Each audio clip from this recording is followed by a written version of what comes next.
trilhar tua estrada. Cadê o refrão?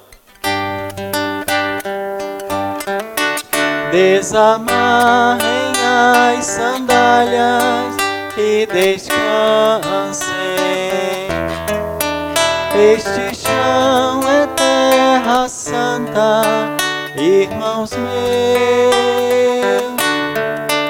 Venham, orem, comam, cantem, venham todos e renovem a esperança no Senhor. Desamarrem as sandálias e descansem. Este chão é terra santa, irmãos meus. Venham, orem, comam, cantem, venham todos e renovem a esperança no Senhor.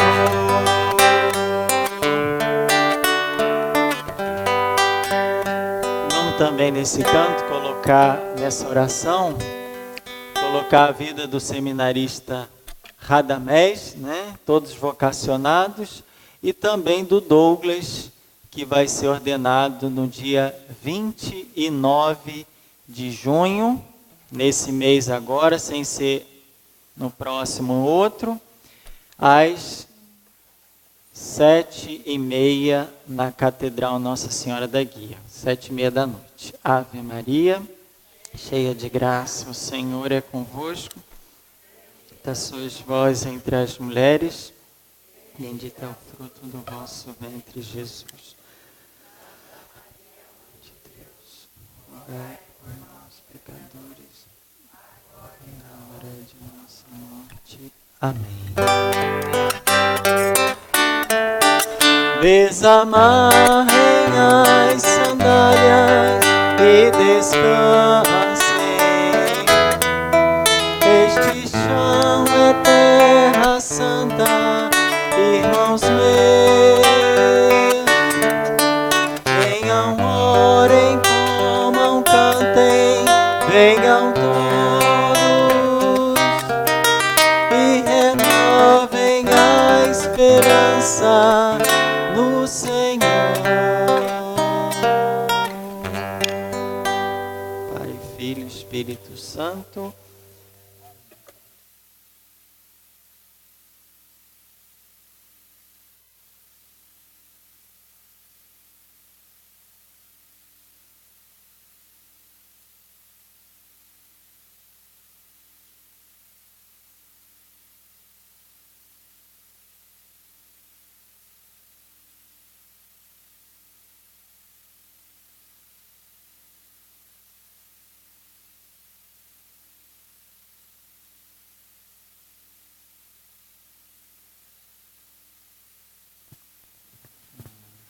Ele é da...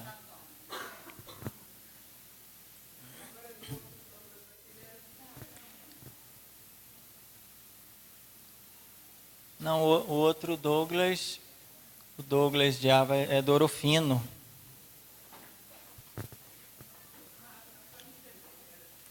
Ah, tá.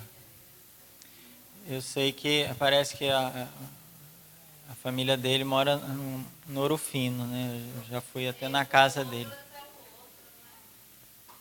Tem 2 Douglas, né? Muito bem, todo mundo passou, né, na prova, então todo mundo aprovado, segundo a tia coordenadora, a tia Madalena.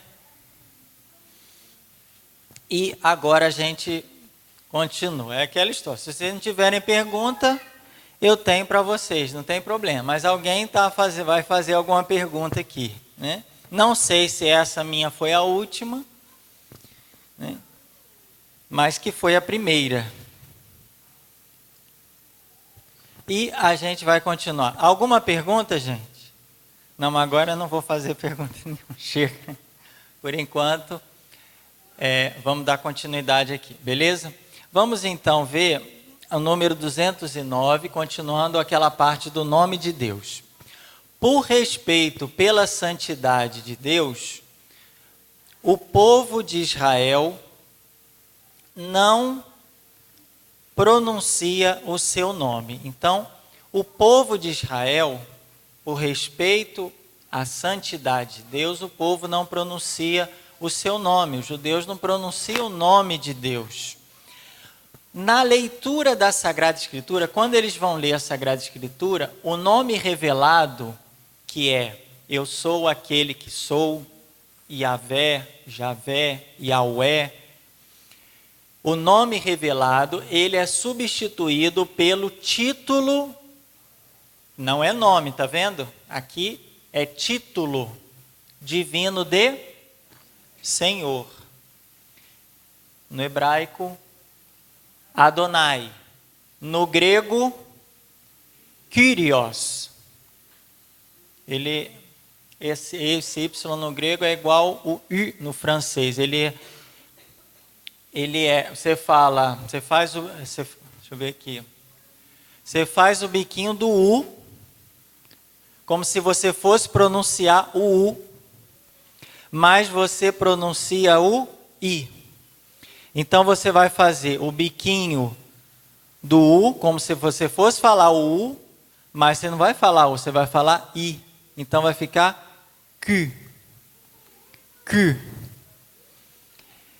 Que é o Y, né, grego, né, que a gente representa por Y. Kyrios, Adonai em hebraico, né, que é a língua original. E Kyrios no grego. Como é que é? Q. Não é curious. Isso é em inglês. É Kyrios. Tá? Que é o Kyrie, né? A gente fala Kyrie, né, na missa, né? A gente fala, porque a gente, na verdade, o correto seria falar Kyrie. Kyrie eleison, né? Que a gente usa muito no ato penitencial. Kyrie eleison, né? Christe é normal. Agora no Kyrie, que a gente fala Ki, mas não é Ki, a gente deveria falar Kyrie. Então vocês já vão sair, dar uma treinada em casa na hora do ato penitencial. Que é o quê? Senhor. Gente, não é? Senhor, tende piedade de nós. Que é Kyrie eleison. Frasezona, Senhor, tende piedade de nós, no grego é só Kyrie eleison. Isso aqui, que é a parte Kyrie eleison, é do grego. Tá? Então, o nome de Deus, que é o nome inefável, que não pode ser pronunciado, ele é substituído pelo título divino Adonai. Vocês já ouviram falar de Adonai, né? Que é no hebraico. E Kyrios, que é Senhor no grego. Por isso, quando algumas Bíblias, como por exemplo a tradução oficial da CNBB, já não traz o Yahvé ou Javé, porque é um nome que na hora da leitura não pode ser pronunciado. Então ela já traz o quê? Senhor. Algumas Bíblias, versões de Jerusalém, por exemplo, traz o nome de Deus. As outras não traz o nome de Deus, traz o título. Tá? E é sob esse título que será aclamada a divindade de Jesus. Né? Quando quando ele é reconhecido como Deus, ele é chamado de Senhor. Jesus é o Kyrios, é o Adonai, é o Senhor, porque ele é Deus. Sim, Graça.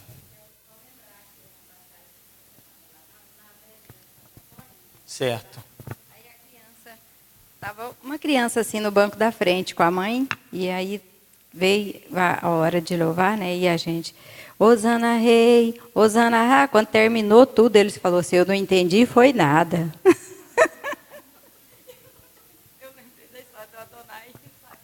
Pois é, tem alguns nomes que estão presentes na liturgia, principalmente, que evocam toda essa tradição da igreja, né? A história já do povo de Israel e a igreja nos tempos atuais, depois de Jesus e Pentecostes, né? Então, só para vocês entenderem que quando eu vi Kyrios, quer dizer Senhor, e está relacionado com a divindade, é um título que se dá à divindade, que no hebraico é Adonai, e que ele substitui, em muitas ocasiões, o nome de Deus, porque o nome é essência. O título já não é mais, o título é uma substituição para que a gente possa deixar o mistério ser mistério, para que a gente possa respeitar o mistério de Deus, a santidade de Deus, então a gente substitui pelo título, né? É como se, sei lá, por exemplo, nosso bispo, né? Então, em vez de falar de Protógenes, a gente falasse, por exemplo, o bispo, né? O ordinário, né? Como o bispo é designado no Código de Direito Canônico, sempre fala ordinário, né? O bispo não é o nome dele, a gente sabe, não é o nome da pessoa, né? Não é o nome de Protógenes, é o nome dele. E ele é chamado de excelentíssimo, reverendíssimo, né? Dom. São títulos que estão agregados à pessoa dele, mas que não é a essência é Protógenes. Lógico que o sacramento da ordem, ele entra na essência dele. Agora a essência dele tem esse sacramento da ordem, que ele vai levar para sempre, né? Essa marca é uma marca indelével. Mas isso são cenas dos próximos capítulos. Quando a gente falar do sacramento da ordem também é bem interessante isso aí. Vamos então virar a página e falar do Deus de ternura e de piedade. Tudo entendido sobre o nome de Deus? Nome, o título que substitui, o que significa. Tranquilo, Tião? Pessoal da São João Bosco? Tranquilo, Toninho? Brilhante. Então vamos lá. Deus de ternura e de piedade. Depois do pecado de Israel, não sei se fica interessante agora que o sol não está pegando, a gente abrir um pouquinho, né? Aí não sei se você quer desligar. Ficou bom, né? Graça agradece.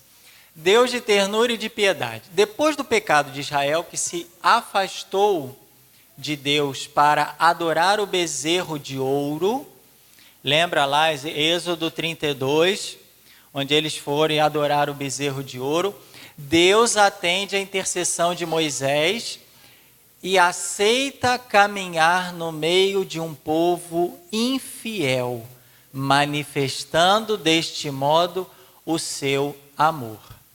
A Moisés, que lhe pede a graça de ver a sua glória, Deus responde: farei passar diante de ti toda a minha bondade, beleza? E proclamarei meu nome, Senhor, na tua presença. Êxodo 33. Então aqui a gente vai percebendo outras características de Deus, né? Deus revelou o seu nome, mas esse Deus que revelou o seu nome, que é um Deus fiel, é um Deus que então ele é um Deus presente, é um Deus que está vivo, está junto com o seu povo. Ele também manifestou o quê? A sua ternura e a sua piedade. Ele mostrou a Moisés o quê? A sua bondade. Aqui eu coloquei entre parênteses beleza, porque são duas coisas que estão muito unidas entre si. No Catecismo, número 210, né? A gente tem lá na tradução atualizada do português, eles colocam como bondade. Porém, em outra versão, a gente pode ler também beleza. Porque são duas características que estão unidas. A pessoa é bela, é bonita porque é boa.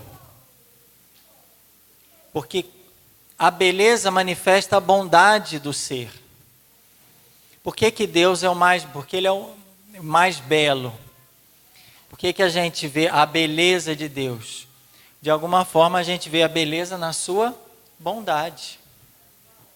Porque a beleza não está nas coisas, nos acidentes, né? Um cabelo, por exemplo, tipo de cabelo, é um acidente.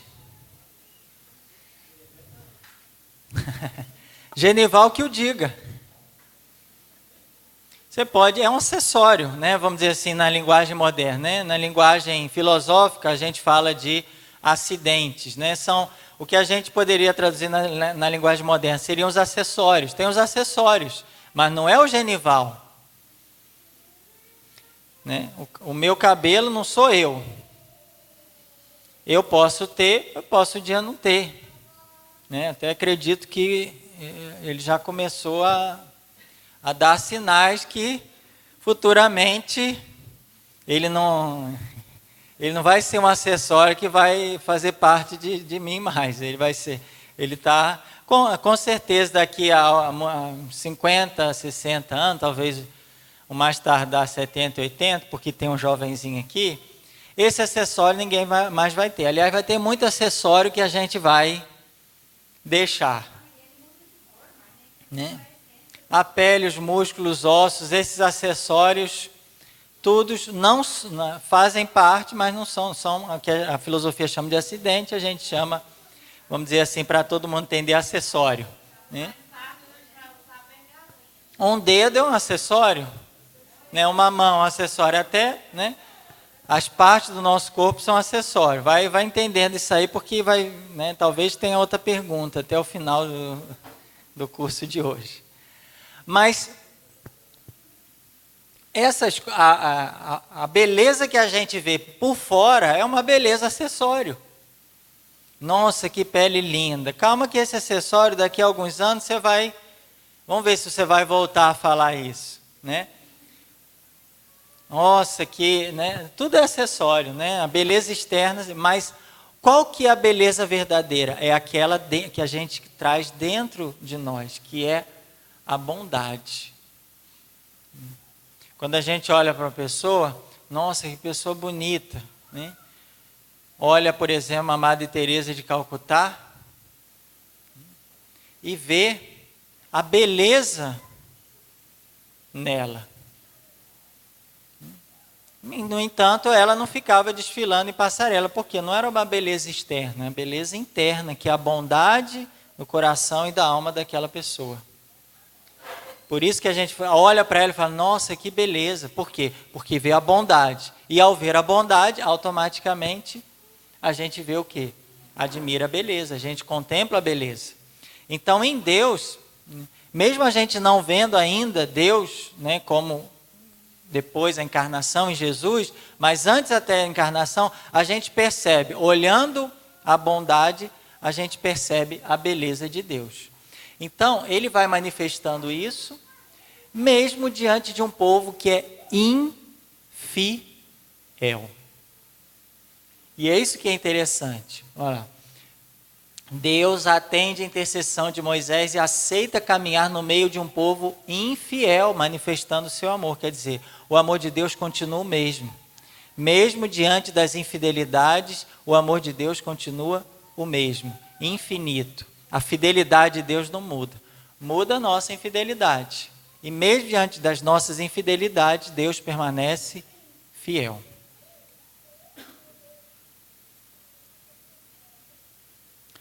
E o Senhor passa diante de Moisés e proclama. O Senhor, olha lá, tá vendo? Tá subindo. Isso aqui é o quê? É o nome ou é o título? Senhor, é o quê?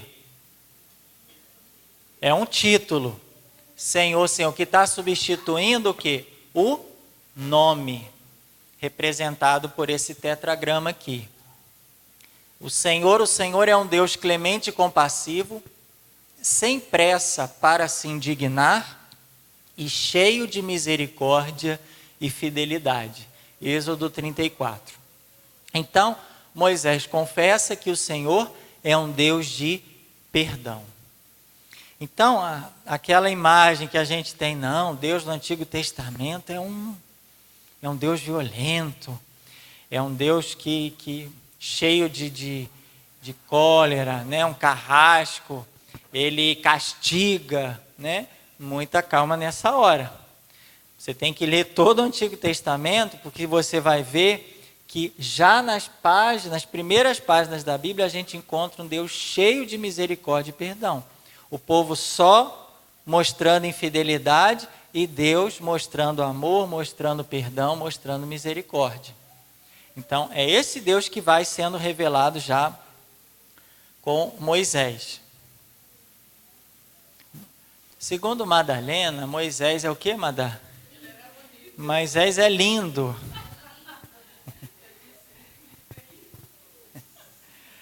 Segundo Madalena, Moisés é lindo.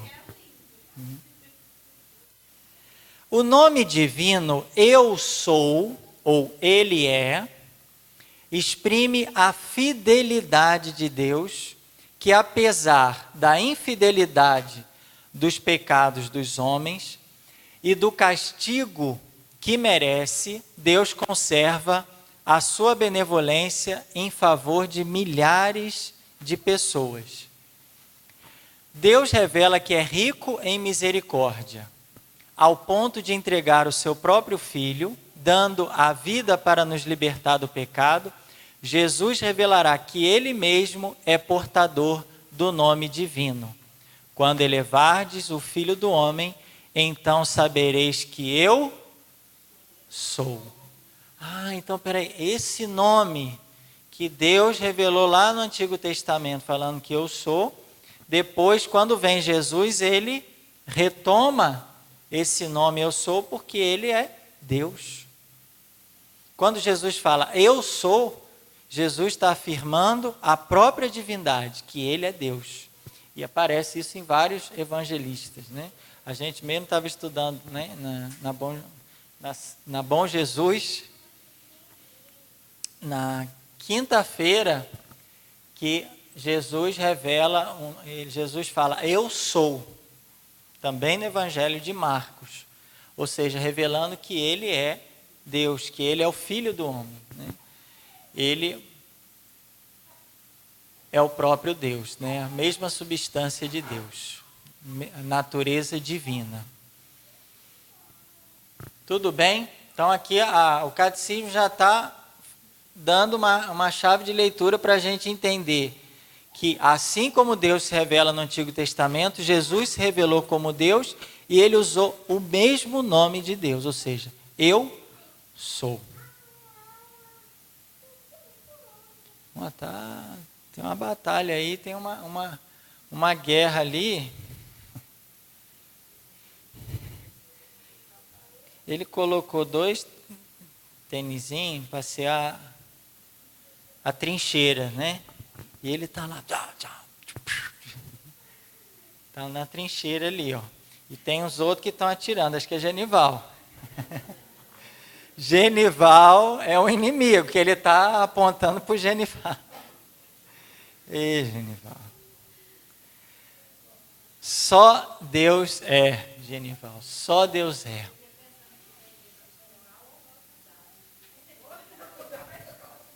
Não, mas aqui a trincheira aqui, ó. Tá para lá, ó. Tá para o Genival mesmo. No decorrer dos séculos, a fé de Israel desenvolveu e aprofundou as riquezas contidas na revelação do nome divino. Então aqui já está falando de como essa revelação desse nome se desenvolveu e aprofundou com o passar do tempo. Deus é único, fora dele não há deuses. Ele transcende o mundo e a história. Foi ele que fez o céu e a terra. A passagem do Salmo 102. Eles perecerão, mas tu, vamos juntos? Permaneces. E todos ficarão gastos como um vestido. Olha o vestido aqui, ó. Só que isso aqui, gente, o detalhe dessa roupa aqui é que tem uma etiqueta. Agora é moda. Então, gente, se rasgar a roupa, não tem problema. Pode usar, porque é moda. Ih, rasgou a camisa. Não, agora que ficou boa mesmo. Agora você está na moda, você estava com a camisa velha. Agora que rasgou, você está na moda, você está com a camisa nova, né? Mas lá no tempo que foi escrito o Salmo, o rasgado de um vestido velho, um vestido gasto, é algo já ultrapassado, né? E todos ficarão gastos como vestido, como uma roupa tu os mudas e serão mudados. Mas tu continuas o mesmo e teus anos não têm fim.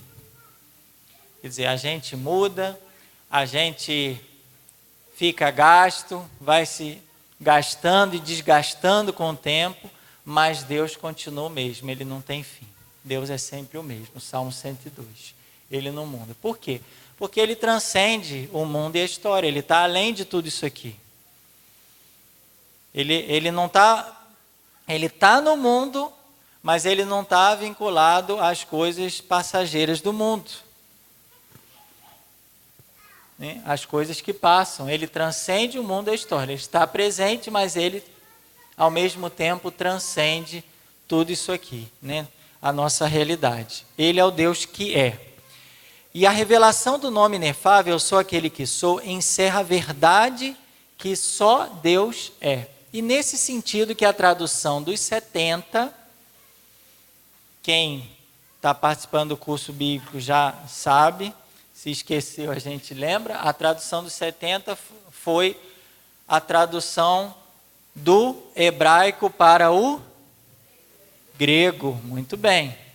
Foi uma das primeiras traduções da Bíblia feita com os livros do Antigo Testamento, já do hebraico para o grego, né? A tradução dos 70, que foi muito usada quando os evangelistas e os autores do Novo Testamento escreveram o Novo Testamento, os livros, eles já usaram essa tradução para facilitar, né? A gente percebe que ela está muito presente lá nos livros do Novo Testamento.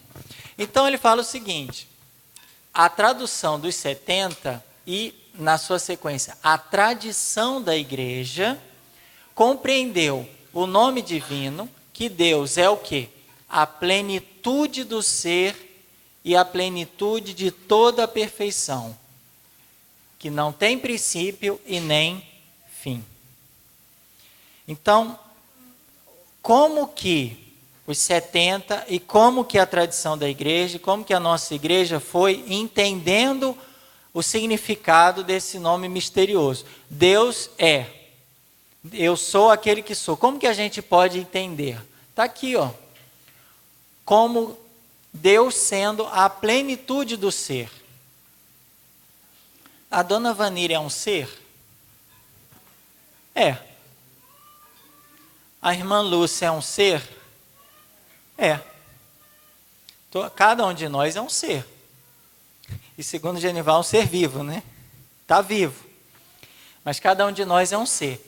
Existe um ser entre todos os seres que é pleno, que é completo, que é íntegro, que não tem como melhorar mais, porque a gente tem como melhorar. Nosso ser tem como melhorar. Agora, tem um ser que é perfeito, que é pleno, que é íntegro, que é cheio de todas as perfeições e que não tem princípio nem fim. Ou seja, ele é eterno, ele não tem princípio e não tem fim. Nós temos princípio? Sim ou não? Sim. Uns tiveram princípio, mas né, já faz alguns anos, né, já tem um bom tempinho. Outros tiveram princípio recente, né? O nosso amiguinho, como é que é o nome dele? Davi, né, que está numa batalha grande lá. Não sei se ele está ganhando, acho que agora está perdendo, porque ele já está gritando ali. Né? Mas todos nós tivemos princípio. Agora a gente tem fim?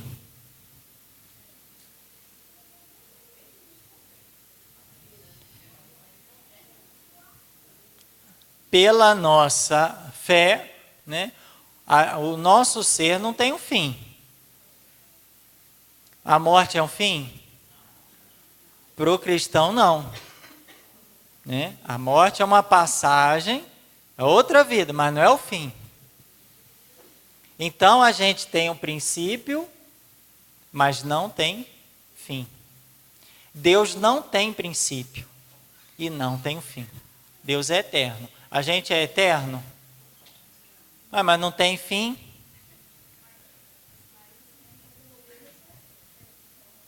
Quando morrer vai ser eterno? Então vamos lá.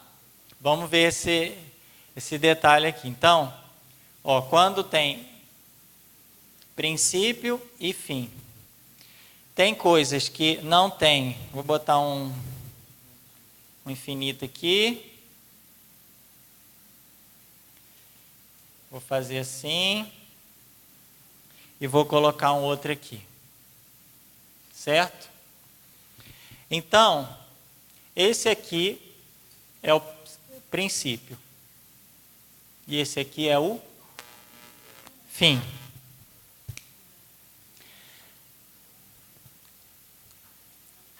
Tem seres que têm o princípio e o fim.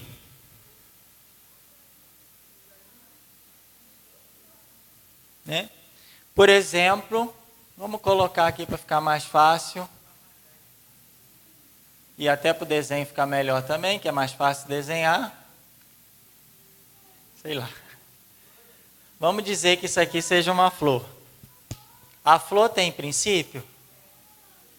A flor tem um fim? Tem. Eu nunca ouvi falar que a flor vai passar para outra vida.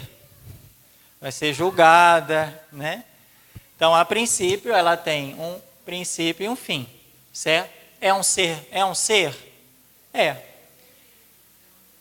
Esse ser que tem princípio e fim, a gente chama de... É um ser eterno? Mortal, né? Então, vamos colocar aqui mortal, só para entender melhor, de modo bem simples. Tem seres que têm princípio, mas não tem fim. Isso aqui é tipo infinito, né? Não tem fim. Um exemplo.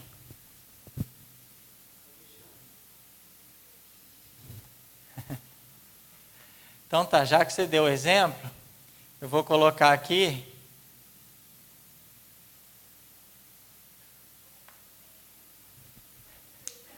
Genival. Olha o bigodinho aqui, ó.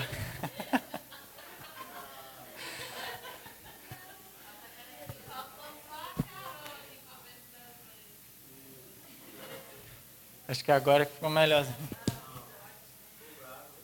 Bigodinho. Não, mas tá rindo, é porque não dá para ver que tá.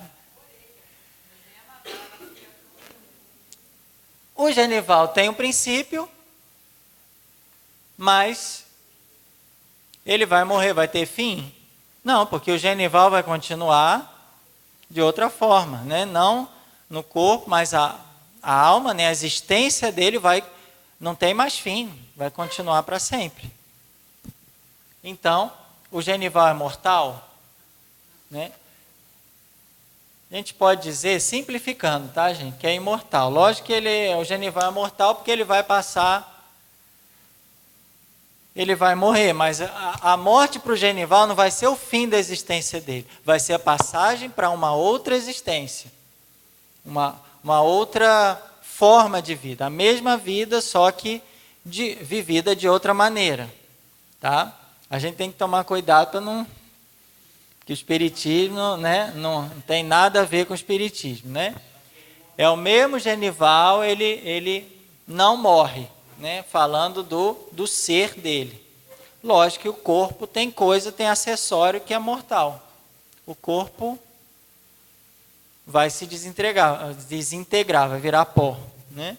Mas o ser do Genival, a gente está falando do ser, né? O ser é imortal. O ser. A existência dele tem princípio, mas não tem fim. E aqui, não tem princípio nem fim. Então, é mortal? Não. É imortal? Não, porque a gente entende imortal como que tem princípio. É eterno, não tem princípio e não tem fim. É eterno. É o que está falando aqui, ó. Deus é a plenitude da perfeição, ele é o ser por excelência, né? Tem vários seres, tem seres mortais, né? Tem seres imortais, vamos dizer assim, a alma, né? Imortal, e ele é a plenitude do ser, ele é o ser por excelência, ele é a perfeição, ele é tudo. Se existe um monte de ser, ele é o grande ser, a perfeição. Tá? Tudo bem? Só a gente colocou para a gente poder entender melhor. Que falar de Deus não é fácil. Mas alguma coisa a gente consegue entender a partir daquilo que Deus revelou para a gente. Enquanto todas as criaturas receberam dele, de Deus, todas as criaturas recebem o ser e o ter. Tudo que a gente recebe de quem? De Deus. Tudo que a gente tem, a gente recebe de quem? De Deus também. Então, se eu posso dizer que eu sou um ser, é porque esse ser eu recebi do ser, com S maiúsculo, o ser por excelência que é Deus. Se eu tenho alguma coisa, eu posso dizer que eu tenho, porque eu recebi também de Deus. Tudo que a gente é e que a gente tem, a gente recebe de Deus. Só Ele é o seu próprio ser. Ele é o ser por si mesmo. Ele é o ser por excelência, né? Por si mesmo, tudo que Ele é. Ou seja, Ele não precisa de ninguém dar o ser para Ele. Precisa de alguém dar o ser para Deus? Não. Ele não precisa de ninguém dar nada para Ele. Ele tem tudo.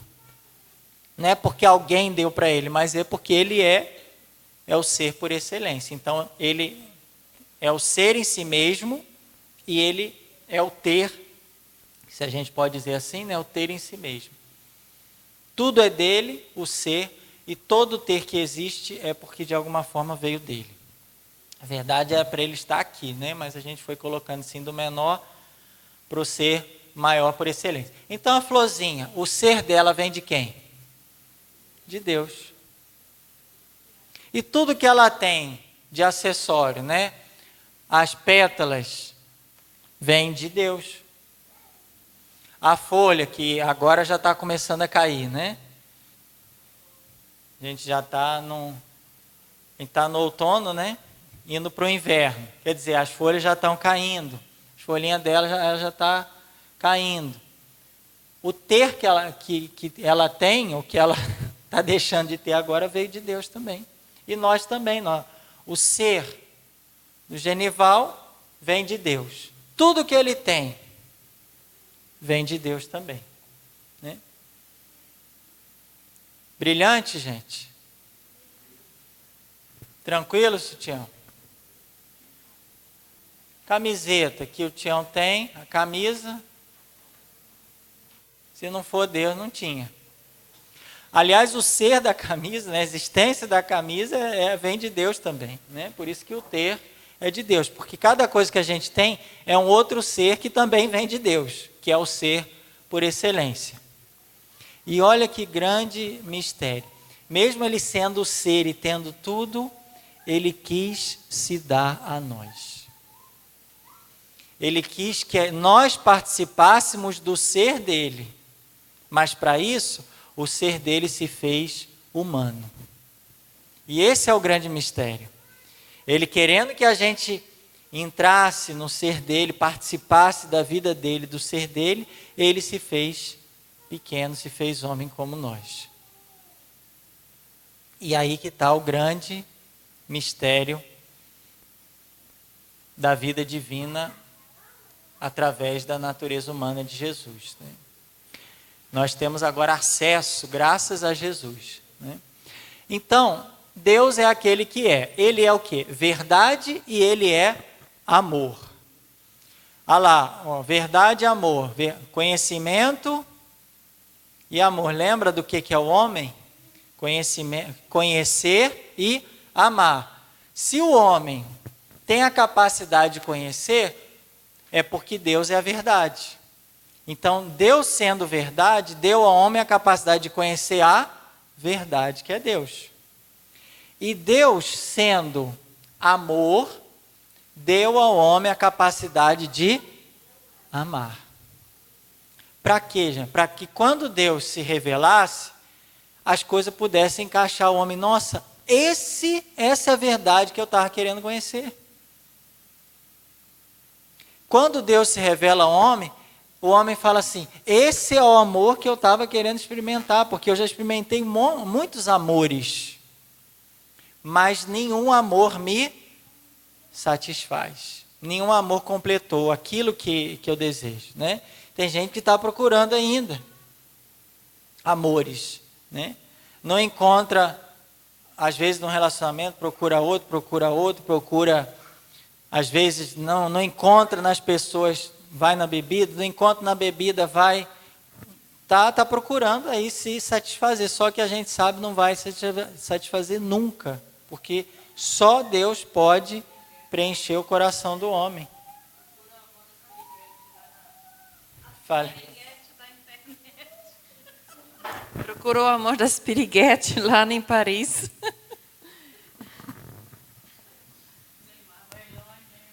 E vai procurando, né? Tem gente que procura amor no dinheiro, né? Aí conseguiu. Opa, consegui meu primeiro 1 milhão. Satisfez? Não. Quer outro 1 milhão. Com 2 milhões, se satisfez? Não, a gente fala, poxa, se fosse eu, só com 1 já estaria bom demais. Né? Para viver, sim, mas nunca satisfaria o coração. Por quê? Porque o nosso coração é como se fosse um quebra-cabeça, vamos dizer assim, né? Um encaixe. É como se você quisesse colocar uma coisa redonda, vai no encaixe que é redondo. E aí tem gente querendo encaixar o redondo num quadrado, num triângulo, por exemplo, né? Tem um encaixe lá, triângulo, mas e tenta até, mas nunca vai satisfazer, gente. Por quê? Porque Deus é a verdade e o amor, e só Ele pode satisfazer aquilo que é o desejo do nosso coração e do nosso conhecimento, que é conhecer a verdade e amar a Deus, que é o amor. Então, Deus é aquele que é. Ele se revelou como aquele que é cheio de misericórdia e fidelidade. Êxodo 34, 6. Então, olha que aos poucos Deus foi revelando o nome, foi falando, olha, eu sou Abraão, está lembrado? Sou o Deus de Abraão, sou o Deus de Isaac, sou o Deus de Jacó. Foi perdoando o bezerro de ouro no capítulo 32 e foi se mostrando um Deus de misericórdia e fidelidade no capítulo 34. Que exprimem, essas duas palavras exprimem e sintetizam a riqueza do nome de Deus. Quais são as duas palavras que sintetizam e exprimem a riqueza do nome de Deus? Misericórdia, fidelidade. Por quê? Porque em todas as obras de Deus, Ele mostra a benevolência, Ele mostra a bondade, Ele mostra a sua graça, o seu amor, mas também Ele mostra a sua credibilidade, constância, fidelidade à sua verdade. Genival ganhou na Mega Sena. E ele não vai guardar todo o dinheiro no colchão. Porque o colchão dele não dá o que para ele? O colchão dele não dá o quê? Não dá credibilidade, não dá segurança, não dá confiança. Se ele guardar tudo que ele ganhou no colchão, em questão de pouco tempo, alguém pode ir lá e... Ou ele mesmo vai tirando todo dia. Não, tira mais um pouquinho. E vai acabar. O colchão não dá credibilidade. Ele vai falar o quê? Bom, eu tenho que... O que você faria, Genival? É. Oi? Sim, mas e a outra parte? Teria que pôr onde que você colocaria? Na mão de Deus.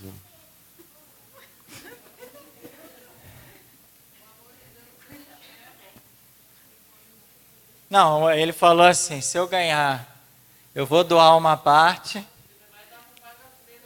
para a coordenação da catequese. Madá gostou. Pronto, ó, eu arrumei a pessoa certa, vai Madá. Mas e a outra parte? Não, eu já doei, né? Ó, a Graça falou aqui, o que você faria, Graça? Eu colocava no banco. Pois é, mas aí você vai colocar num banco. Por quê? Porque no banco você encontrou o quê? Uma credibilidade. Você tem lá segurança, você sabe que seu dinheiro vai estar bem guardado, quando precisar você retira, né? Então, você precisa de credibilidade, né? Imagina Deus, né? Se a gente coloca assim credibilidade, a gente dá crédito, a gente confia nas coisas, imagina Deus que é a verdade por excelência, é a fidelidade, é a constância. Deus não vai mudar. Então, o melhor investimento que a gente pode fazer, não do dinheiro que é, né, é acessório também, porque isso aí tudo vai ficar e acaba, né? Você não joga na Mega Sena. Você dá parte do seu amor para a coordenação da catequese. Tudo bem, para distribuir com o amor para os demais, certo? Mas é justamente isso que a gente está falando. O que há de mais importante? O seu ser, a sua vida, a sua essência. Né? Mais do que dinheiro, mais do que as coisas materiais, mais do que a gente tem, é o que a gente é. E a gente vai investir onde a nossa vida? Onde que a gente vai colocar, onde a gente vai guardar, onde a gente tem mais segurança? É nas mãos de Deus. Num Deus que é amor, benevolência, bondade, mas também que é a verdade. Ele é a verdade, porque Deus é luz e nele não há trevas nenhuma. 1 João 5. Ele é amor, como ensina o apóstolo João. Então, essas duas palavrinhas também a gente não pode mais esquecer com relação a Deus, né? Deixa eu apagar aqui. Madá, você apaga aqui, já que um pouco desse amor que você tem recebido, distribua também.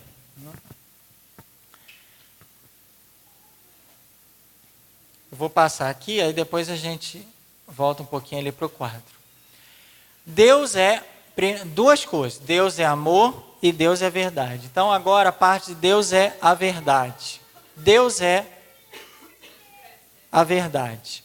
O resumo da tua palavra é a verdade. São para sempre tuas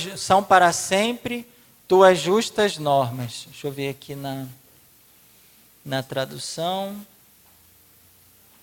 São para sempre, está da mesma forma, né? São para sempre as tuas justas normas. Quer dizer, as normas de Deus, o mandamento de Deus, a verdade de Deus é para sempre. Ou, segundo Samuel, Senhor Deus, tu és Deus e tuas palavras são verdadeiras. É por isso que as promessas de Deus se cumprem sempre. Deus é a própria verdade e suas palavras não podem enganar. Né? Por isso, quando a gente fala, o homem conhece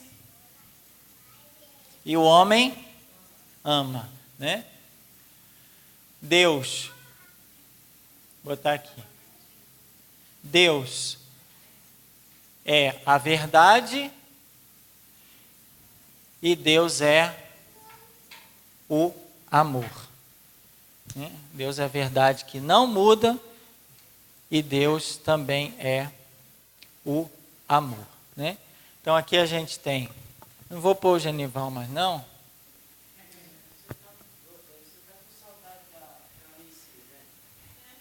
Todos nós estamos com saudade da Carmeci, da Águeda e de tantos outros, né? Do pessoal do Pontal, Araguaiana, General Carneiro, Márcio, da São Francisco de Assis. Então, só a irmã que está representando. O homem conhece e ama. Deus é a verdade, que é conhecida pelo homem, e Deus é o próprio amor, que vai preencher o coração do homem que tem essa sede de amar. Aí o videozinho falava, ama a pizza, né? A pizza vai... Ai, nossa, que pizza, eu amo pizza. Aí você come a pizza e depois, o que acontece? Você fica boa, você fica querendo mais, daqui a pouco você vai querer outra coisa e não vai satisfazer plenamente. Deus vai satisfazer, vai transbordar, você vai ficar transbordando desse amor, né? E ao mesmo tempo ter sede demais, sabendo que essa sede só Deus pode saciar.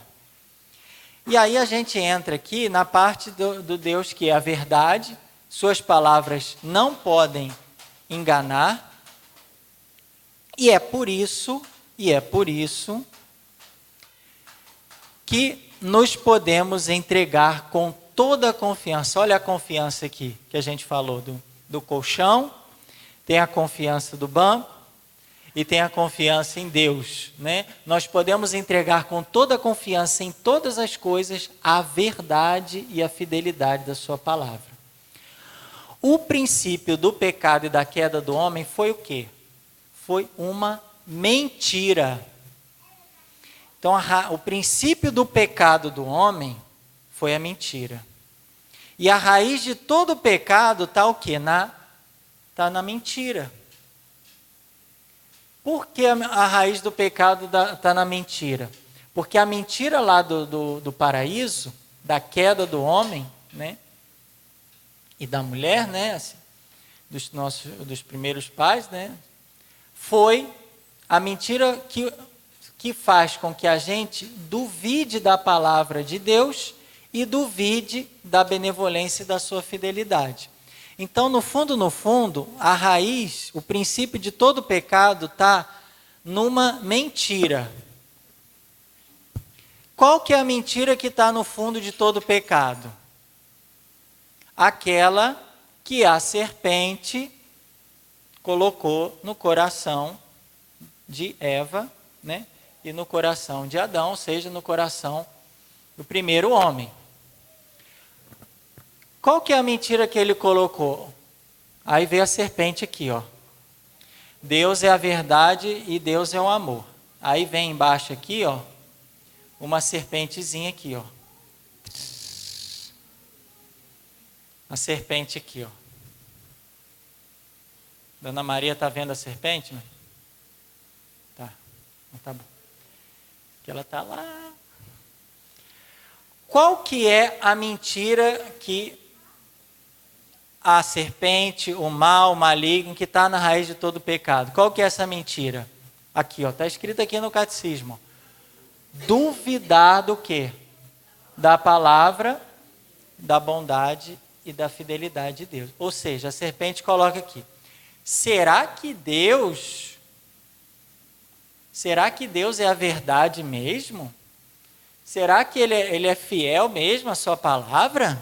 Será? Olha aí, colocando a mentira. Deus, de repente Deus não é a verdade, a fidelidade. Outra mentira aqui, ó. Duvidar da benevolência de Deus. Será que Deus é bom?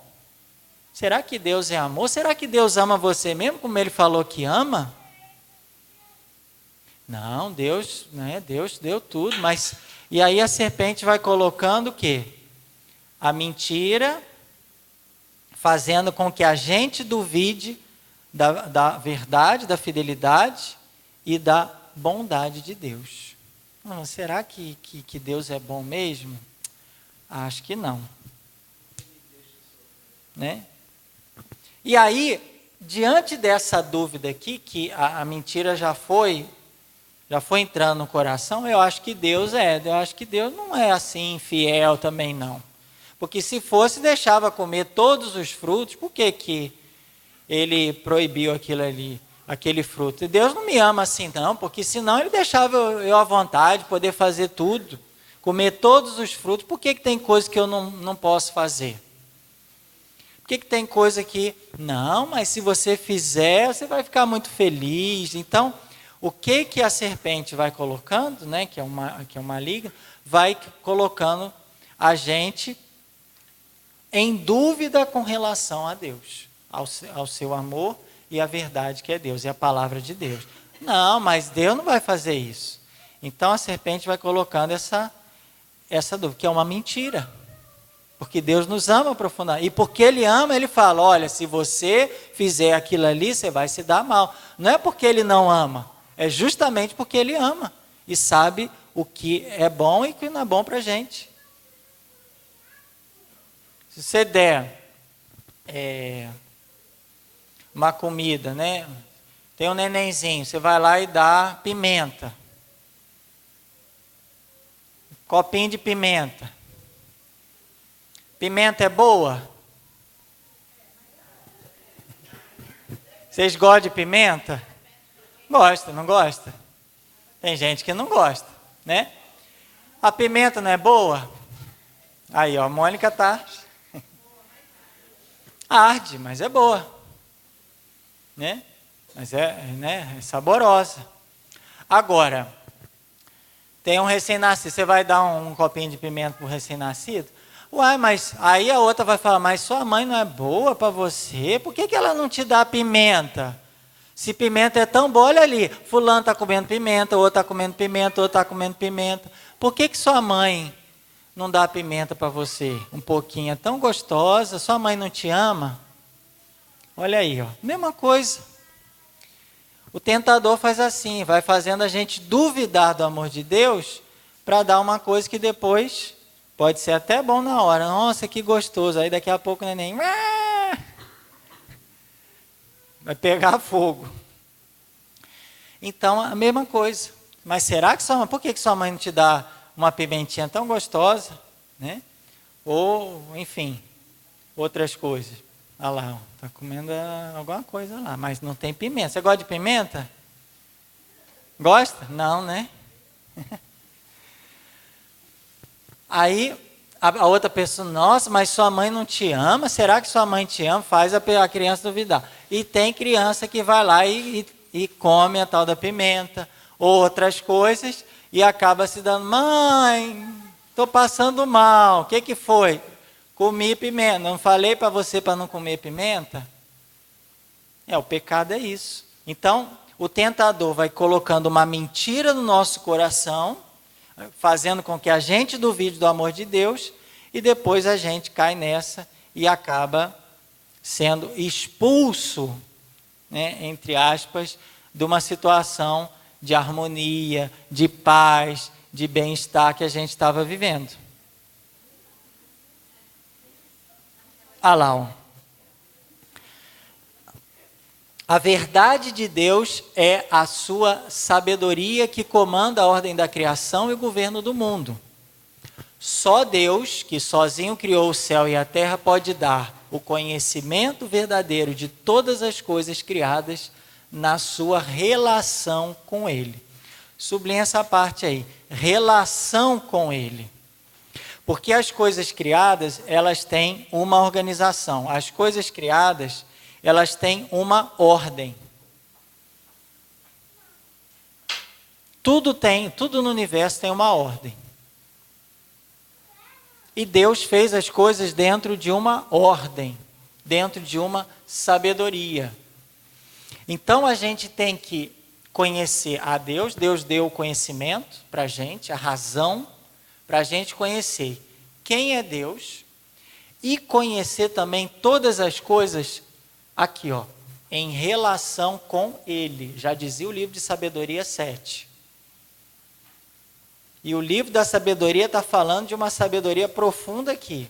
O que significa isso? Conhecer as coisas com relação a Deus. Isso aqui, gente, é também um dom do Espírito Santo. Tem gente que já sabe que dom que é, já confirmou para mim. Isso aqui é um dom do Espírito Santo.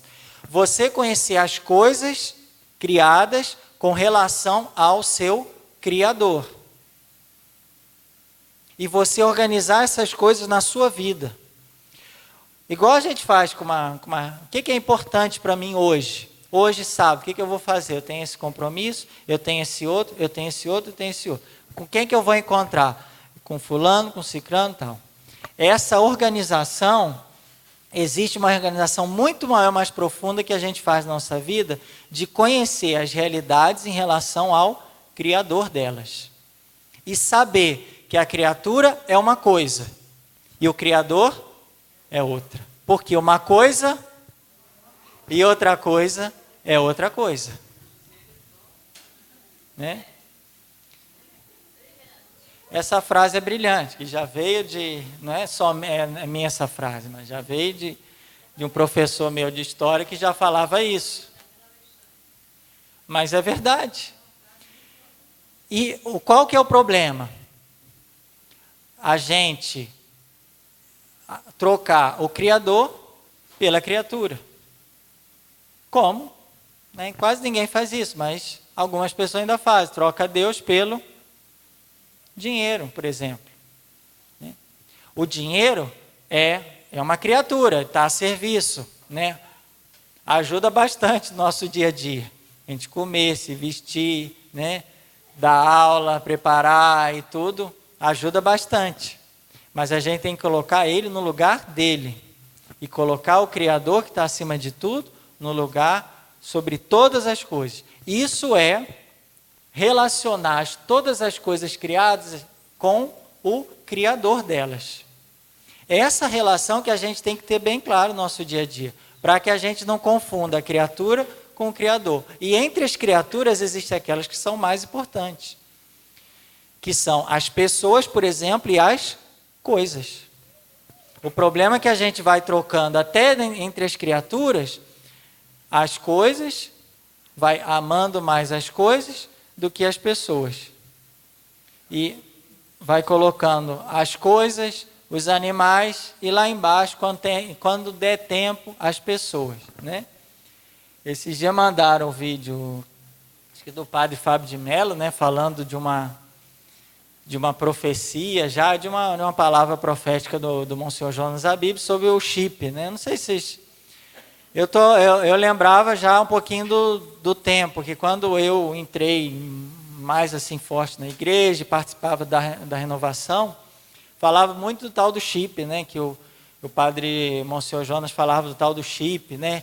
Que um dia todo mundo vai ter esse chip. Para você fazer qualquer coisa, você vai andar com chip. Para você comprar alguma coisa, você precisa do chip. Para você se identificar, fazer... Tudo você vai ficar dependente do chip. Só que alguns falavam que estaria no corpo, né? Mas o chip está do lado do corpo, está junto do corpo sempre, né? Porque ninguém sai sem o chip. Ninguém entra de casa sem o chip. Para tudo tem o tal do chip, né? E o chip está aí dentro do celular, tudo é o celular, né? A gente está na rua, está com o celular. Vou comprar alguma coisa. Espera aí que eu vou encontrar aqui no celular. Né? E por que a gente está falando disso, do chip, do celular, dessas coisas? Por quê? Porque o chip também, o celular, assim como as coisas, são criaturas de Deus. E a gente tem que tomar cuidado para que o celular não tome o lugar das pessoas, né? Como tem outras imagens que estão circulando aí de pessoas fantasmas, né? Quando tem pessoa no celular e a outra fica lá quase que invisível, né? Porque os filhos, na família, na igreja, no trabalho, na rua, né? Você está sempre olhando o celular e as pessoas estão como que virtuais para você, invisíveis para você. Então, essa relação com as coisas criadas e com as pessoas que a gente tem que pedir um grande dom do Espírito Santo, que é um dom que vai nos ajudar a organizar o caos da nossa vida, transformar o caos da nossa vida em cosmos, em organização, em ordem, colocando as coisas na sua devida hierarquia. O que é objeto, no lugar de objeto, animais, né? Porque hoje as pessoas estão substituindo as pessoas por animais, então Já há alguns anos atrás, uns 15 anos atrás, deixa eu ver se tem isso tudo. Tem. Quando eu estava lá na Itália, né, eu estava estudando, eu comecei a observar que na Itália não tinha criança. Muito difícil você ver criança assim. Muito difícil. Na rua, onde você ia, não tinha criança. Por quê? A população não estava tendo mais filhos já naquele tempo, nem sei como é que está a situação hoje. E as pessoas, os carros lá, a maioria aquele smartzinho, é um carrinho que só tem 2 lugares, porque não precisa, só 2 pessoas no máximo. E eu via sempre na rua, quando via pessoas, estava com um cachorrinho de estimação, né? Então, a gente vai percebendo que o cachorrinho, e muita gente considera o cachorrinho como um filho, né? Alguns falam brincando, mas outros falam sério mesmo, não, meu filho, né? Como substituindo as pessoas pelos animais. Nada contra os animais, né? Tem em casa também, mas a gente tem que colocar animal, pessoa, e as coisas são as coisas, objetos, né? Cada coisa no seu devido lugar. O problema é que as pessoas estão amando, colocando as coisas na frente. Não, primeiro o celular, primeiro os objetos, né? Ou às vezes amando as pessoas como se fossem objetos, né? Que é outra coisa que está fora dessa organização que Deus criou. Que eu amo a pessoa como objeto, então a pessoa tem que me dar prazer, me dar alegria, aquilo é objeto, né? E trocando o lugar de objeto com o lugar da pessoa. E aí, Deus deu um dom maravilhoso do Espírito Santo para a gente saber também organizar tudo isso, que é um dos 7 dons. Tirando a Fernanda e a irmã Lúcia. Alguém sabe que dom do Espírito Santo é esse? É um dom que nos ajuda a relacionar as coisas criadas com o Criador. E tirando a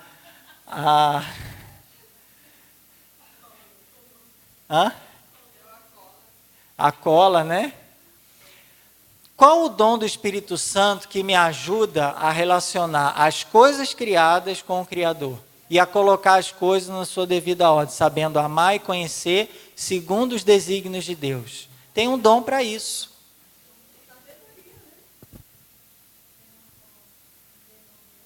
É sabedoria, Fernanda?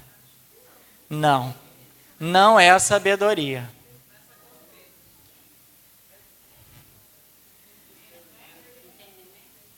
Você pode pagar ali, Madá, exercendo o dom do serviço? Não, gente, é um dos 7 dons do Espírito Santo. Bom, primeiro a gente tem que saber quais são os 7 dons do Espírito Santo. Quais são?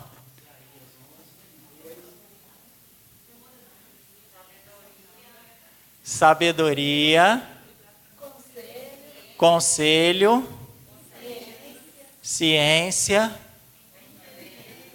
entendimento, inteligência, piedade e fortaleza, tá? Esses são os 7 dons: sabedoria, conselho, ciência, entendimento, piedade, temor de Deus e fortaleza.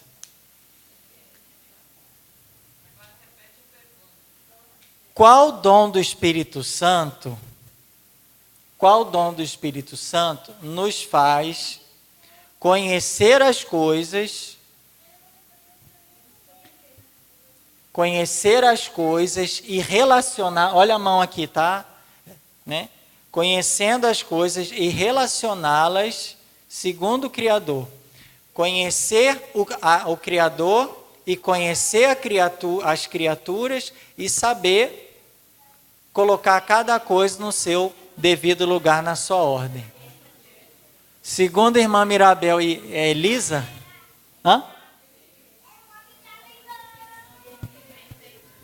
Peraí, que tem vozes diferentes aqui, hein?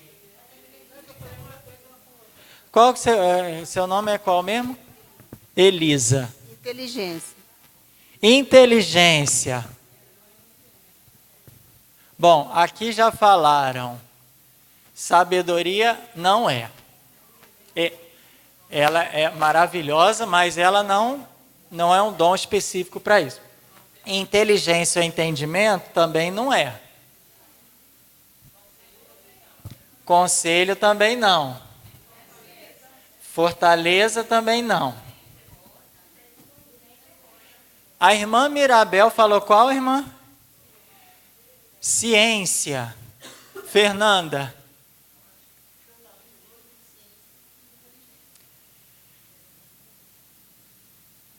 E o dom do Espírito Santo que faz isso é justamente a ciência.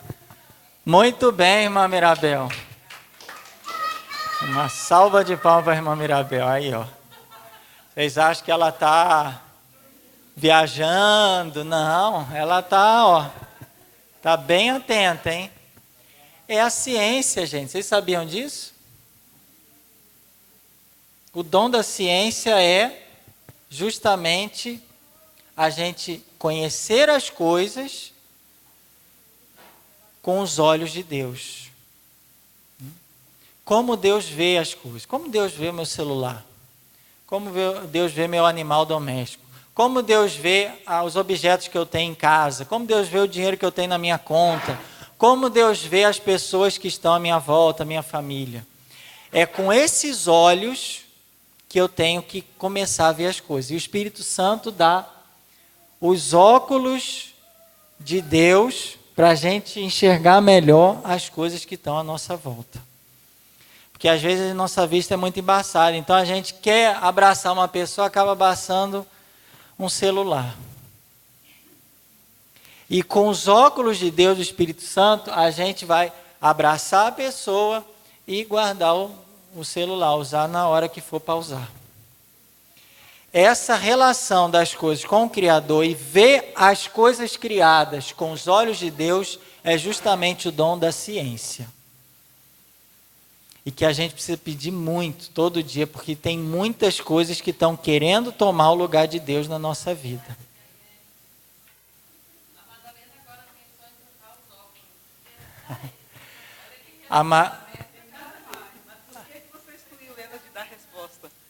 Por que você excluiu elas de dar as respostas?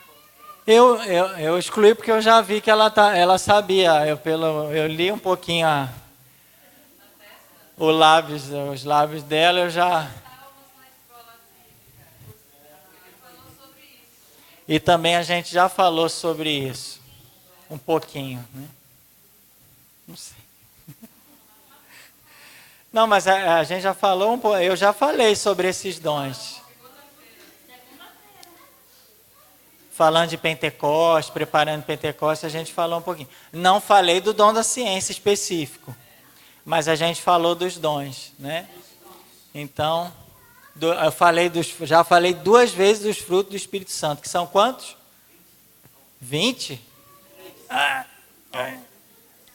23 é o versículo, você está olhando? Quantos são os dons, os frutos do Espírito? 9, muito bem. É que, Claudete, esse povo daqui da frente é um povo que estuda em casa, já vem preparado. Né?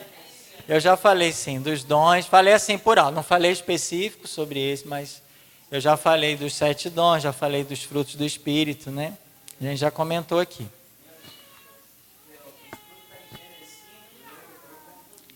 O fruto aonde?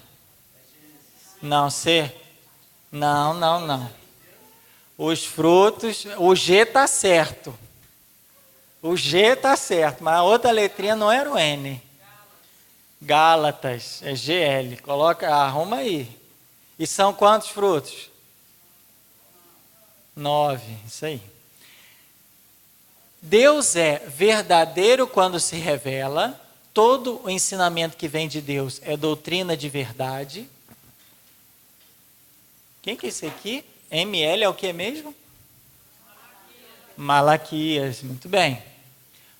Quando ele enviar o seu filho ao mundo, será para dar testemunho da verdade, João 18. Sabemos que veio o Filho de Deus e nos deu entendimento para conhecermos o verdadeiro. Então, essa verdade que é Deus, o que adianta Deus ser a verdade se Ele não se revela como verdade? O que adianta ter a luz se a gente não acende? Né? Eu tenho lâmpada em casa, minha lâmpada é toda, eu estou falando aí. Minha lâmpada em casa é toda moderna, é super potente, mas você não acende?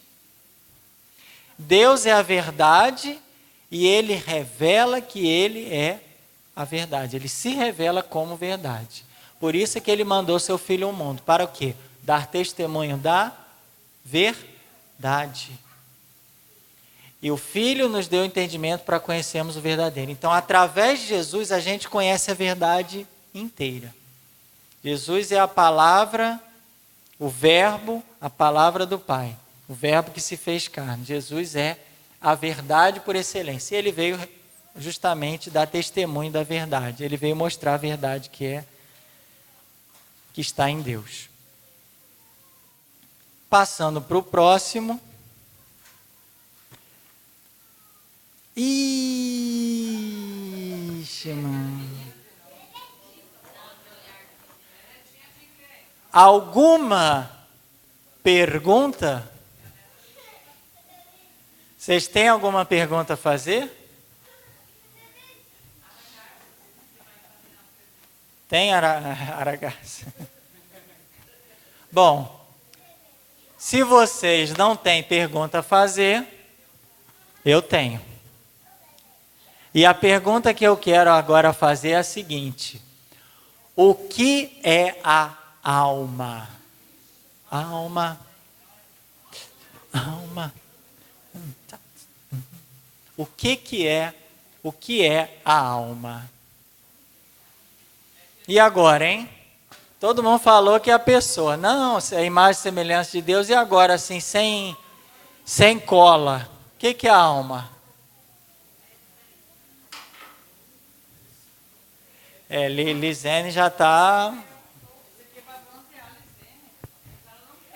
Lisene já está com uma meia resposta ali. Então, para a gente poder responder, vamos agora, para facilitar, vocês coloquem na folha aí. Tem espaço ainda na folha, porque tem gente que escreveu uma redação, né? Não, se precisar, a gente tem mais folha aí, tá? Não tem problema. Coloque ali, escrevam lá, o que é a alma? O que é a alma? E aí, na sequência, a gente vai assistir um outro videozinho sobre isso, tá? Então, escrevam lá na folha, o que é a alma?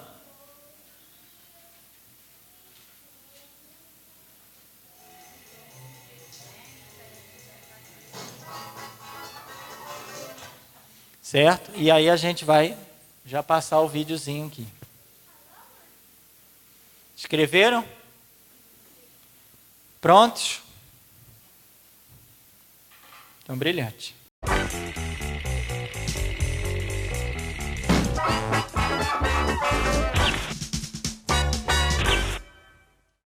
O que é a alma? A alma é o princípio da vida e de unidade em um ser vivo. Parece complicado, mas não é. Vamos dar uma olhada nesta galinha caipira. Seu nome é Cory. Cory passeia livre e é feliz. 2, 3, 1. Agora, Cory é uma ave morta. Do lado de fora, não mudou muito, além de sua postura corporal. Mas há uma enorme diferença. Há alguns segundos atrás, Cory ainda era uma unidade viva. Agora, ela não é nem um todo unificado, nem viva, nem mesmo uma galinha. Agora que ela está morta, seu corpo começou a se decompor. Todas as partes individuais podem formar um amontoado, mas não um todo unificado. Não há nada que mantenha as partes unidas desde dentro para formar um ser vivo unificado, uma galinha caipira. O princípio, a causa, que torna muitas partes diversas em uma unidade viva, é conhecida como alma. Todo ser vivo tem uma alma. Mas quando as pessoas falam sobre as almas, não é geralmente referindo-se à alma de um homem? Isso é verdade. Hoje, quando falamos de almas, geralmente nos referimos à alma de um ser humano. No passado, os antigos filósofos gregos falavam de maneira mais ampla, como acabamos de mencionar, e distinguiam a alma vegetativa de uma planta da alma sensível de animais e da alma racional do homem, a qual é uma alma com a capacidade de conhecer e amar. Naturalmente, os filósofos eram especialmente interessados na alma humana e passavam muito tempo discutindo seus poderes e qualidades. É por isso que hoje, quando falamos de uma alma, é normalmente em referência à alma racional de um ser humano. Agora, por que a alma do homem é tão especial? Bem, por causa dos dois poderes que pertencem exclusivamente ao homem: razão e vontade. Essas faculdades vão além dos limites da matéria, tornando a alma algo espiritual. Duas coisas interessantes resultam disso. Em primeiro lugar, uma vez que as coisas materiais só podem gerar coisas materiais, mas nada espiritual, a alma deve então ter outra origem. Esta origem é Deus. Cada alma humana é criada diretamente por Deus. Em segundo lugar, as coisas materiais têm partes. Consequentemente, elas podem quebrar e desintegrar-se. A alma, por outro lado, é espiritual. Ela não tem partes. Ela não pode quebrar ou ser destruída. A alma humana é imortal. Então vamos resumir. A alma é o princípio da vida e de unidade em um ser vivo. Hoje em dia, quando falamos sobre a alma, geralmente nos referimos à alma humana. E a alma humana é tão especial porque os seus poderes lhe proporcionam uma qualidade espiritual. Por isso sabemos que a alma é criada por Deus e é imortal.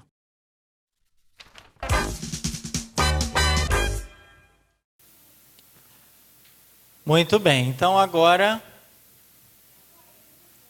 é a hora da verdade. Vamos responder então essa pergunta: o que é a alma? Baseado no vídeo, no catecismo, que vocês já conhecem, e depois a gente vai trocar isso com o nosso irmão, para a gente ver se a resposta está correta. Duas coisas básicas também que falou ali sobre a alma: tananã e tananã. Vamos ver o que é. Tá? Vou dar um tempinho para vocês responderem e depois a gente retorna. Bom, então presta atenção. De novo, a pergunta foi o que é a alma. Não é pergunta o que é a alma humana. Então, falou de oração. Mas antes de chegar na oração, eu pergunto: o passarinho tem alma ou não tem? Segundo alguns tem, segundo outros não tem. O vídeo falou que a galinha coré, galinha caipira, tem alma. Certo? Ele fez até aqueles tracejadinhos dizendo que ela tem alma, né? Ele falou lá que a galinha tem alma, certo?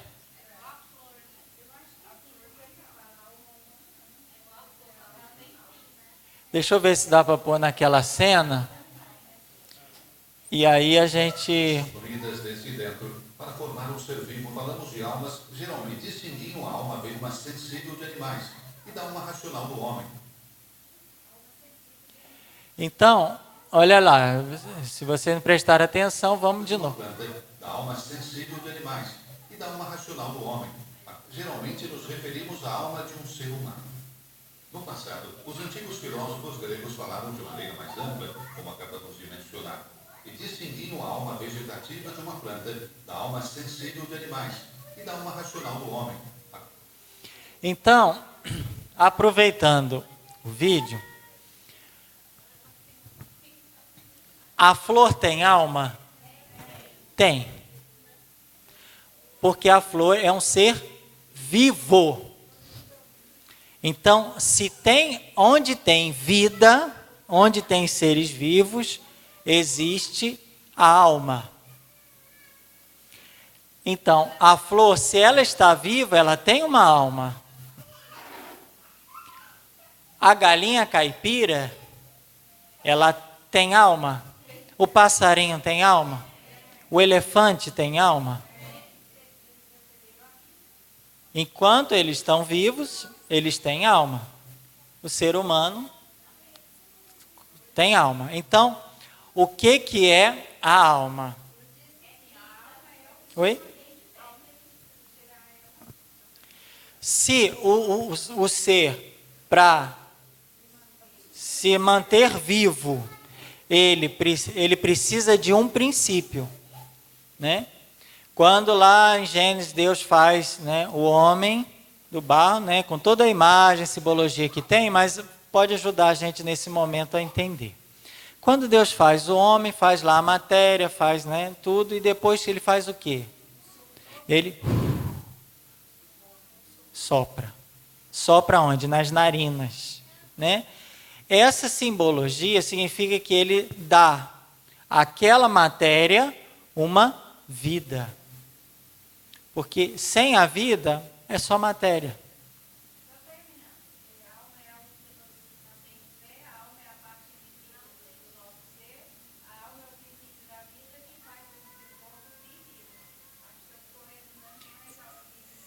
Você chegou num ponto, faltou o outro que a gente vai chegar lá, que é o princípio da vida, tá? Então, a alma, gente, aproveita aí para corrigir, é o princípio da vida. Vocês estão corrigindo o exercício lá, a atividade dos seus alunos, e uma alma, falar o que é a alma, você não pode deixar de dizer que a alma é o princípio de vida ou da vida. Ou seja, para um ser estar vivo, ele precisa da alma. O que aconteceu com a galinha caipira? Ela morreu. Mas vamos chegar aqui, daqui a pouco eu vou chegar lá na galinha. A flor, a planta, ela tem uma alma, não tem? O que os filósofos chamam de alma vegetativa, que é diferente da alma dos animais, que é a alma sensível, que é diferente da alma humana. Qual a diferença da alma do homem para a alma dos animais e dos seres vivos das plantas? É porque aqui é uma alma racional. O homem tem consciência de si mesmo, o homem tem a razão. O cachorro olha para o espelho, ele não sabe que ele é ele, que aquele reflexo é ele. Ele não tem consciência de si mesmo. Vocês já viram, você deixa o carro lá, o passarinho vai lá no retrovisor e fica bicando lá o retrovisor como se fosse outro passarinho, porque ele não tem consciência, o espelho, o retrovisor, porque ele não tem consciência de si mesmo. Ele acha que aquela imagem é outro passarinho. E a flor, né, é outro tipo, as plantas, os vegetais, a vegetação é outro tipo de alma. Ele está vivo, mas é diferente dos animais, que já têm os sentidos, e é diferente dos homens que têm a razão, que têm a consciência. Todos os três têm alma. Então, por que todos os três têm alma? Porque todos os três estão vivos, e a alma é o princípio de vida. Então, a primeira parte da resposta é essa. Se o seu aluno não colocou isso, complementa lá. Qual que é a segunda parte? Alguém quer ler a resposta que acha que conseguiu descobrir a segunda parte? Segundo Madá... A alma é imortal. Uai, mas... Oi? A alma do homem é racional. Não, o que é a alma? A alma é o princípio da vida. Não, sim, eu já falei. E agora? Que é imortal. Então, a planta é imortal? Não. Então, essa resposta está errada, porque ela só vale para a alma racional. Então, quem colocou que a alma é imortal, errou. Por quê? Porque a alma imortal só vale para o homem, a alma humana, a alma racional. Então, se colocou imortal, você errou. Vocês entenderam? A alma do homem é imortal. Sim, o que ela falou. Só que eu perguntei não o que é a alma do homem. É a alma, o que é a alma? Só para a gente entender. Aí a gente já sabe que a alma do homem, ela é imortal. Certo? A alma do homem. Se fosse a pergunta, o que é a alma humana? Aí ela encaixaria perfeitamente. E a questão da oração, né, também não está incluída porque a plantinha não reza, né? A galinha caipira não reza. Por enquanto ainda não... Ao homem, tá certo se for só o homem, né? A segunda parte...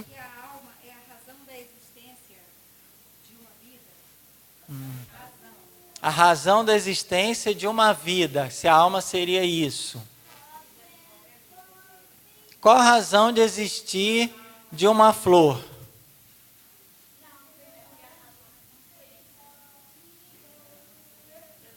Vamos pensar. É mais fácil do que vocês imaginam. Ó, o Cláudio quer... A alma é o que nos leva à comunhão com Deus. A alma é que nos leva à comunhão com Deus. Então, a galinha caipira entra em comunhão com Deus? Aquela árvore que está ali fora entra em comunhão com Deus? Não, né? Essa resposta vale para a alma humana. Vamos ver aqui se... A alma é o princípio da vida e que está ligada à matéria quando está em vida. Sim, essa é a primeira parte. A alma é um começo de vida criado por Deus. Nossa, é o começo, meio e fim, criado por Deus. É onde tem vida, tem alma. Fala, Mônica. É o princípio da vida unida e para servir. Foi criada por Deus e é mortal, como está errado, né? Todo ser vivo tem alma, mas a alma do ser humano, que dotada de razão e de serviço, tem duas faculdades, que é a razão e a vontade. Irmã Mirabel. Muito bem, irmã. Só que faltou ainda um detalhezinho dessa alma para a gente almoçar. A galinha caipira. Hoje, daqui da... Alma, princípio da vida. Temos alma vegetativa e alma racional. Alma é o que sustenta o ser.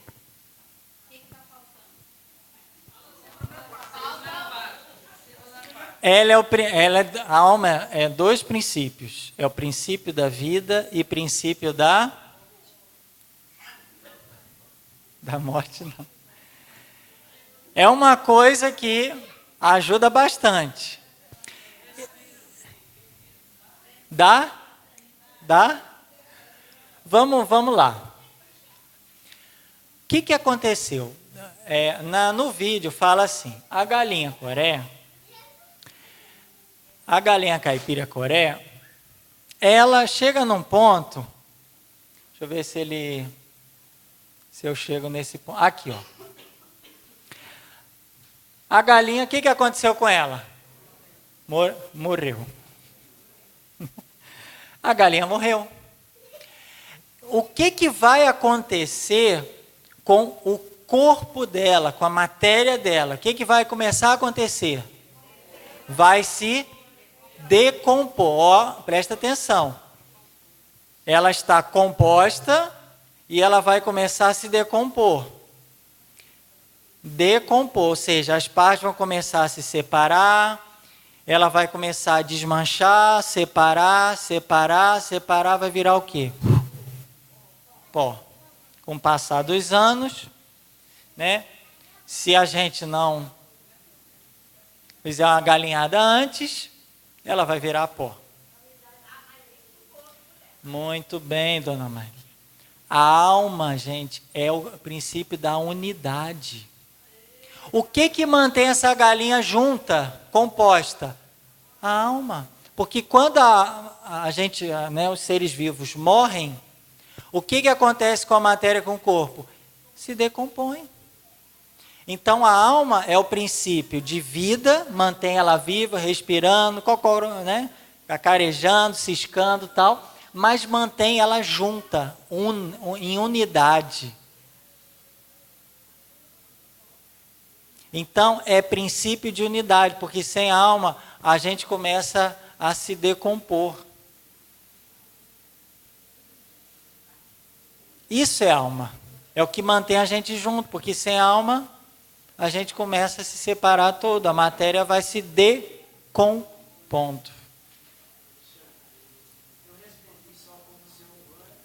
Você respondeu como um ser humano. Ah, sim, a alma humana, certo.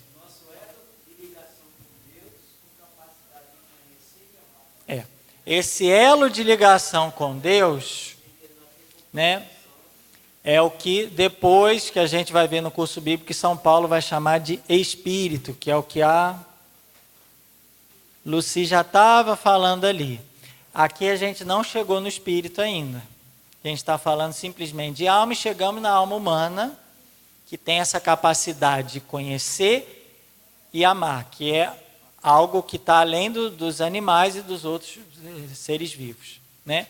Mas aí, no curso bíblico, quando a gente for falar de Paulo, aí a gente vai falar do Espírito, minúsculo, não é Espírito Santo não, é o Espírito que nós temos, que é essa capacidade que nós temos de conhecer e amar a Deus, que é um upgrade da criação que somos nós. Nós somos uma atualização mais perfeita da criação.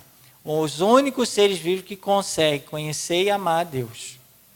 Nós já somos a última versão mais atualizada de toda a obra da criação. Você é essa versão, você é a obra mais atualizada de Deus. E isso a gente vai ver, essa capacidade de Deus, a gente vai ver principalmente quando falar de Paulo, que vai falar do Espírito, que só tem a alma humana, né?